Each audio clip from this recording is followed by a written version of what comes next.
Bonjour. Je suis rentrée un peu à la sauvette. Il y a des visages que je n'avais pas vus, mais là, j'en reconnais plein. C'est vraiment rassurant. J'ai l'impression d'être en famille ce matin. Alors, je suis Francine Charbonneau, ministre de la Famille, ministre responsable de la lutte contre l'intimidation, mais ce matin, tout particulièrement, une belle concentration, ministre responsable des aînés, qui vient vous saluer pour cette 4e colloque ou journée que vous allez passer ensemble. Je suis très heureuse d'être avec vous. Si vous ne connaissez pas mon équipe ou une partie de mon équipe, permettez-moi de vous présenter quelques personnes. En même temps, je me dis peut-être que vous les connaissez déjà, mais ça me fait toujours plaisir de leur donner un peu de lumière pendant que vous les regardez. Je peux replacer mes cheveux puis reprendre mon souffle. Je vous présente la sous-ministre avec qui j'ai le plaisir de travailler, Mme Lynn Bérubé. À la blague, je vous dirais, Mme Bérubé, levez-vous. Ah, vous étiez déjà debout, OK. C'était toute menue. Monsieur Christian Barrette, qui est le sous-ministre adjoint qui s'occupe du secrétariat des aînés, que probablement que vous connaissez peut-être déjà. J'ai Mme Poulain, qui n'est pas à ma table, qui est en arrière ici, qui est toute en rose, toute jolie. Et nécessairement, l'équipe plus proche du politique, puis je vais dire les 2 noms, donc applaudissez. À la fin des 2 noms, ça va être plus facile, mais j'ai Julie Samuelson qui travaille avec moi et Gabrielle Tellier qui est cachée, elle aussi, dans la salle à quelque part, qui est avec Mme Poulain là-bas, qui sont du cabinet. Comme ça, on est capable de faire un travail exceptionnel. On travaille à tous les jours sur plusieurs dossiers. Et la personne la plus stable de cette rencontre, c'est Mme Guénette, qui est là depuis le début, 4 ans maintenant, 4 fois que vous le faites avec 4e forum. Donc, merci, Mme Guénette. C'est la 2e fois qu'on a le plaisir de se rencontrer, mais je pense que les gens apprécient énormément la façon que vous administrez les choses. Merci. Donc, maintenant, depuis 2011, vous faites ce forum, vous faites des échanges, des dialogues et des façons de faire qui sont échangées entre vous, qui sont très intéressantes. Vous misez sur un plan d'action gouvernemental maintenant qui s'adresse à la lutte à la maltraitance, qui avait comme agenda d'être en place de 2010 à 2015, et je crois que vous savez déjà qu'on a pris la décision de le prolonger jusqu'en 2017. Pourquoi? Bien, pour le joindre au même moment qu'on va revoir la politique Vivre et vieillir chez soi, donc VVE, et qui fait en sorte qu'on va pouvoir avoir une réflexion collective sur les mesures qui ont été mises en place et qui devront être poursuivies, mais peut-être les nouvelles qu'on mettra en place ensemble dans cette nouvelle politique qui arrivera en 2017. L'engagement que vous avez envers la population et le terrain que vous faites fait en sorte qu'on reconnaît chez vous une expertise importante. L'appropriation de cette information-là, les échanges, fait en sorte qu'on fait des gestes et on pose des réflexions qui vont un peu plus loin. La situation de la maltraitance qui se vit sous différentes formes. J'ai le privilège de parler à des gens qui m'informent de toutes sortes de trucs qui sont quelquefois assez désolants, mais il y a la maltraitance ne se vit pas que physiquement. Elle se vit de toutes les façons et quelquefois, ça nous étonne énormément. Vous le savez plus que moi et vous allez avoir le plaisir de nous guider dans cette réflexion-là qu'on fait en ce moment sur une politique sur la maltraitance. Les actions passées, les actions présentes, mais aussi les actions futures que nous allons établir ensemble vont faire en sorte qu'on va avoir une société où il fait bon vivre, qu'il fait bon voir nos enfants grandir, mais où il fait très bien ou très bon vieillir au Québec. Le thème du forum, la lutte contre la maltraitance envers une culture de bientraitance, ce que ça veut dire, c'est développer une culture de bientraitance. Je vous dirais, et vous allez voir, je ne suis pas toujours le texte et les gens travaillent très fort pour m'écrire un texte, mais j'aime ça vous parler. La première découverte que j'ai faite quand je suis devenue ministre responsable des aînés, c'est de parler à des aînés, des regroupements qui me disaient « on ne veut pas juste parler de maltraitance, on veut parler de bientraitance ». Il a fallu qu'on m'explique un peu. Parce que c'était un thème que je connaissais peu, que je ne connaissais pas. Mais puisque j'avais un titre aussi qui disait la ministre responsable de la lutte contre l'intimidation, on se souciait énormément du regard qu'on portait sur l'intimidation pour ne pas pour ne pas prendre l'intimidation et enrayer la maltraitance, oublier ce sujet, ce qui n'était pas dans l'intention. Mais les gens me disaient, peut-on parler de bientraitance? Peut-on se donner un regard objectif sur des gestes positifs par rapport à vieillir chez soi, vieillir en communauté?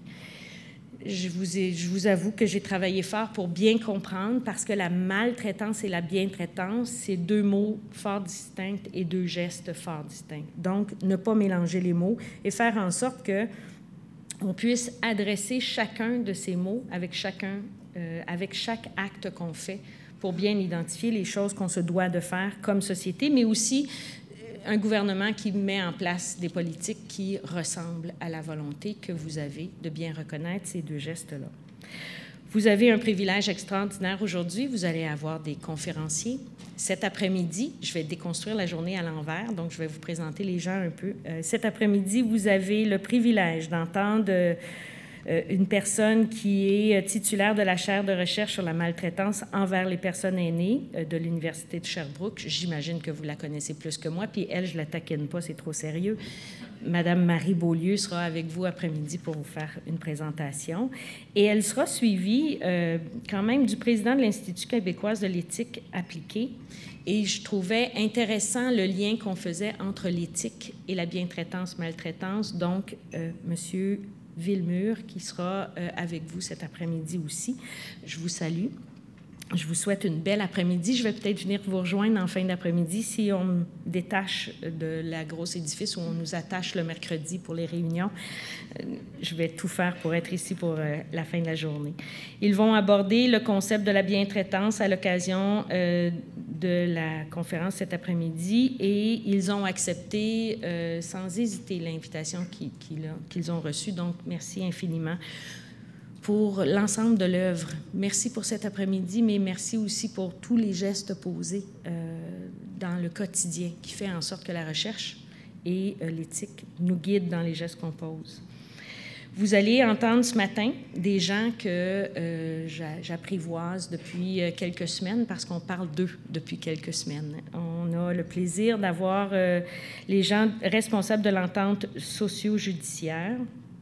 Je ne devrais pas vous le dire, mais à chaque fois que je viens pour dire leur nom, puis je ne le lis pas, je dis judéo-chrétien. Demandez-moi pas pourquoi, j'ai aucune idée, mais je le fais tout le temps. Donc, les gens de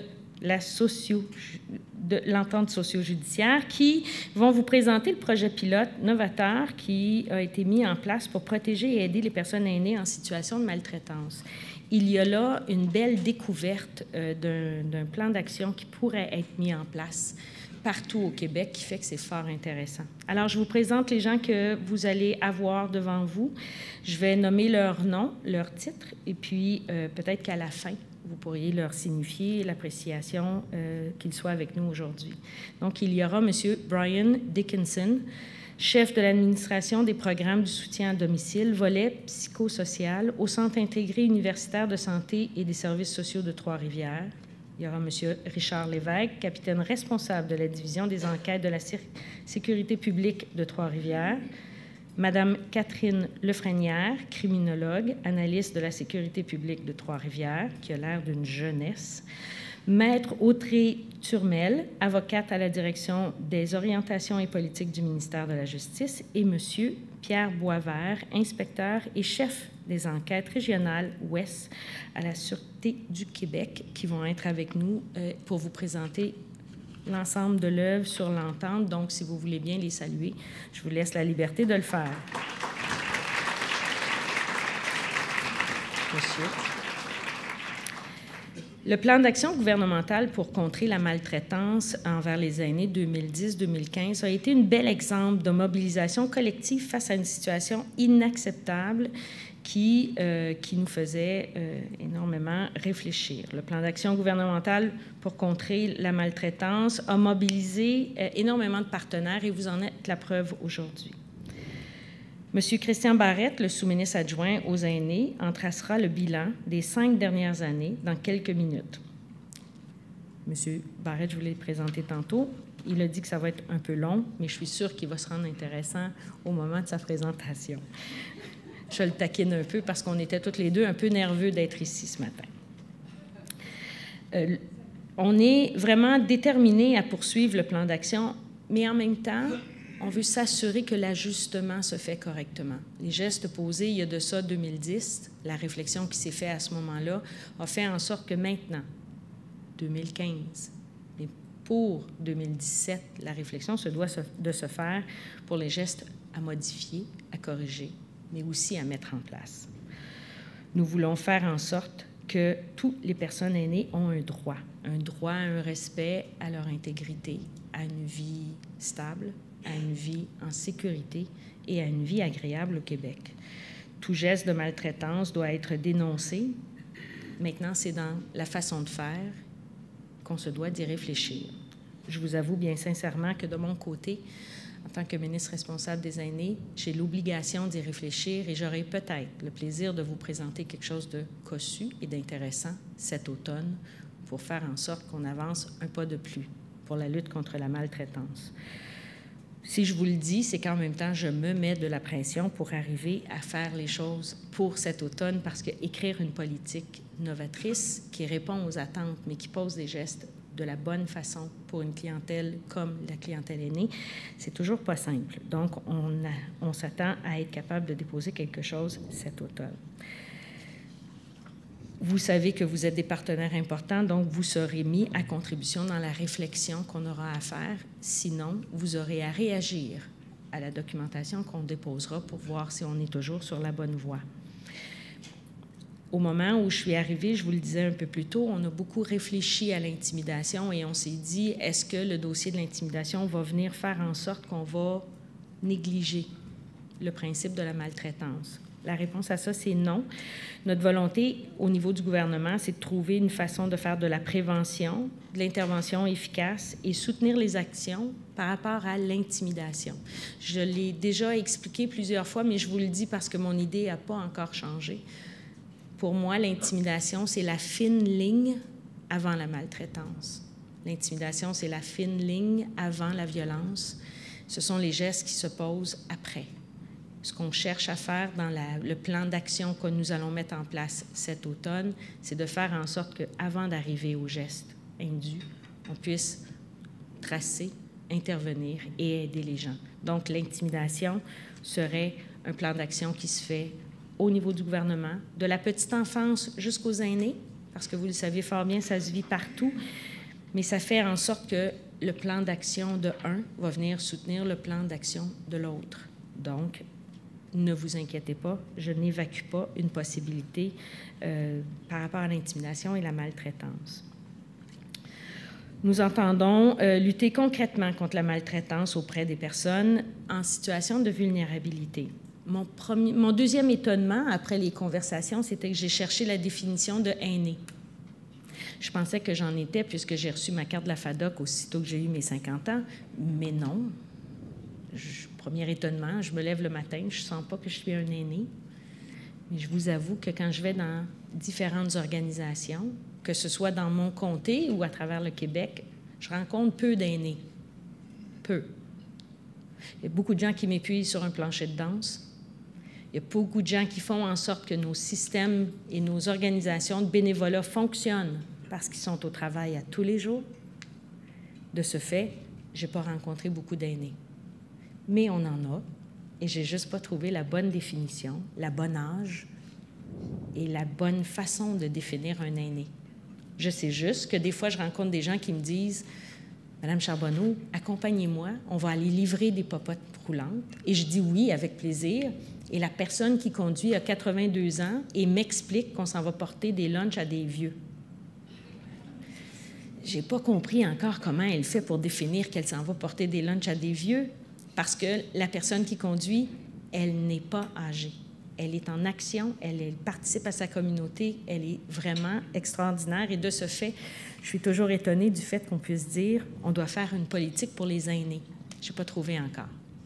Alors, si jamais vous avez une définition à me suggérer, je suis prête à l'entendre. Mais une chose est sûre, vous ne mettrez pas dans cette définition un âge, puisque je crois que ça n'existe pas vraiment. Par contre, j'ai rencontré des gens qui étaient en situation de vulnérabilité.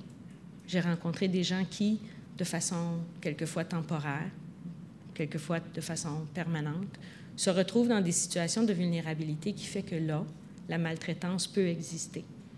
Et de ce fait, la réflexion que nous faisons en ce moment, c'est plus, doit-on faire une politique sur des situations de vulnérabilité, plutôt que d'essayer de mettre une définition à aînés et de dire on va faire une politique pour les aînés. Donc, je vous le laisse en réflexion et je suis sûre que vous allez être capable de me suggérer des choses. Sinon, je vous le dis, le principe de vulnérabilité, pour moi, est plus fort que le reste.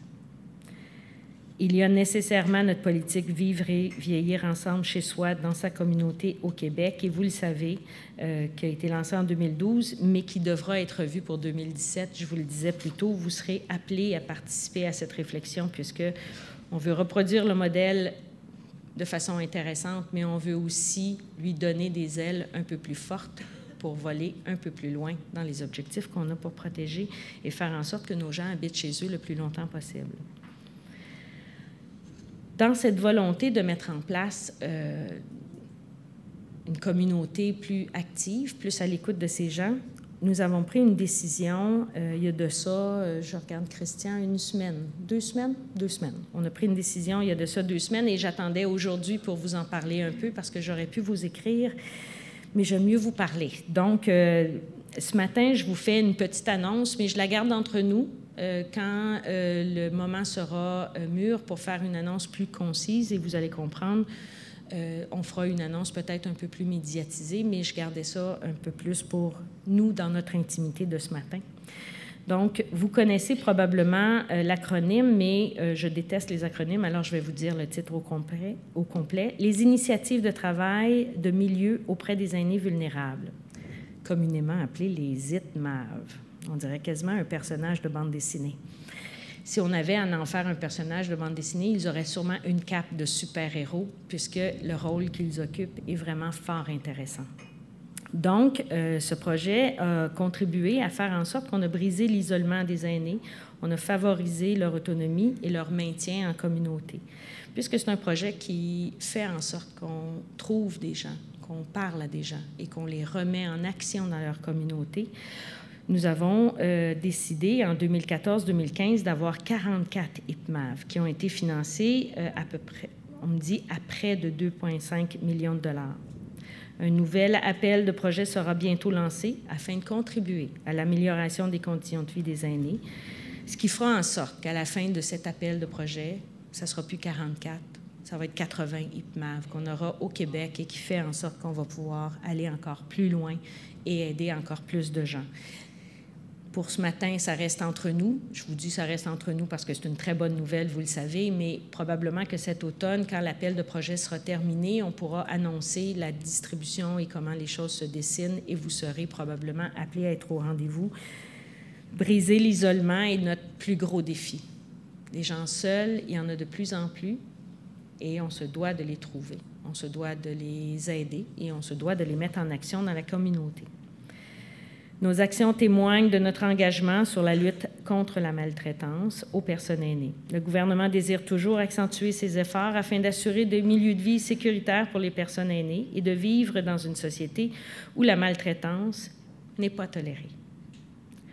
Le mandat de la ministre responsable des aînés, mon mandat, m'a permis de faire de nombreuses rencontres avec des gens impliqués pour la cause et les personnes aînées partout au Québec. Donc,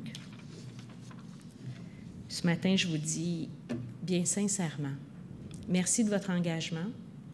Quelquefois, merci de m'interpeller de façon un peu plus sévère, parce que je pense qu'on se doit de le faire. Quand on est ministre responsable des aînés, on se doit d'entendre l'ensemble des gens, que la nouvelle soit bonne ou moins bonne. Sachez que le souci qui m'habite à chaque jour, c'est vraiment de poser les meilleurs gestes qui font en sorte qu'on puisse reconnaître un milieu de vie sain et sécuritaire pour les aînés. Pourquoi? Bien, parce que j'ai des beaux-parents qui ont 82 et j'ai probablement l'intention de vivre bien, bien vieille et d'avoir le plaisir de vivre dans une communauté sécuritaire. Et je l'ai dit la semaine passée, on m'a dit que c'était un message, moi j'ai trouvé que je babillonnais, mais je vous le dis, là, j'ai pas peur de vieillir. J'ai pas peur de vieillir parce que je le sais, ce qui existe, ce qui m'attend et les services que je suis capable d'avoir. Et tout ça, c'est pas parce que je suis plus fine que les autres, c'est parce que vous êtes là. Donc, lâchez pas. On continue à se parler. Je vous souhaite une merveilleuse journée d'échange et j'aurai peut-être le plaisir de vous voir à la fin de la journée. Et qui sait, peut-être que la prochaine fois, un peu comme la dernière fois, vous allez être à Laval, puis je vais pouvoir être chez nous pour venir vous accueillir et avoir le plaisir de vous rencontrer, puisque cette fois-ci, c'était à Québec, mais la dernière fois, c'était à Laval. Alors, qui sait, Mme Guénette, peut-être que la prochaine fois, on se voit à Laval. Bonne journée.